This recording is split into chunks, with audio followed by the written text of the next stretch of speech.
UK job visa controversy గురించి మీలో చాలామందికి తెలిసే ఉంటుంది.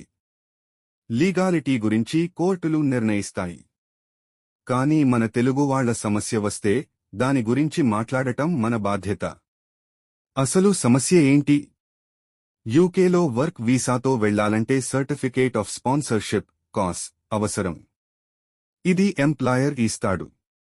కానీ కొంతమంది మధ్యవర్తులు జాబ్ ఇప్పిస్తాం అని భారీ మొత్తాలు తీసుకుని అక్కడికి వెళ్ళాక ఆఫీస్ లేకపోవడం లేదా కాస్ ఫేక్ అని తేలడం జరుగుతోంది.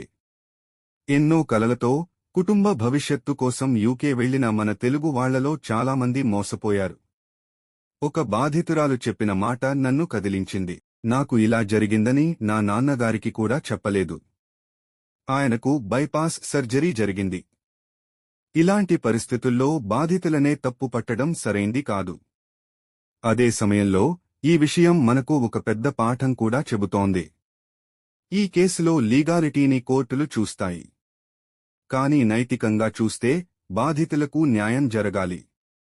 వాళ్లకు నష్టపరిహారం అందాలి. మనం సోషల్ మీడియాలో గొంతు వినిపించగలం. నిజాలు ప్రజల ముందుకు తీసుకురాగలం. కానీ ఈ సంఘటన నుంచి మనం నేర్చుకోవాల్సిన విషయం ఒక్కటే: విదేశాలకు వెళ్లే ముందు 100 సార్లు ఆలోచించండి. కంపెనీ నిజమా? స్పాన్సర్ లైసెన్స్ ఉందా? కాస్ వివరాలు సరైనవేనా? ఆఫర్ లెటర్ నిజమేనా?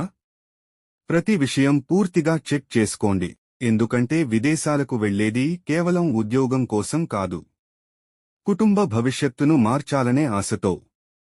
అందుకే నా అన్నదమ్ములకు, అక్క చెల్లెళ్లకు ఒక మాట: ఒక్కసారి కాదు, 100 సార్లు వెరిఫై చేయండి. ఆ తర్వాతే నిర్ణయం తీసుకోండి.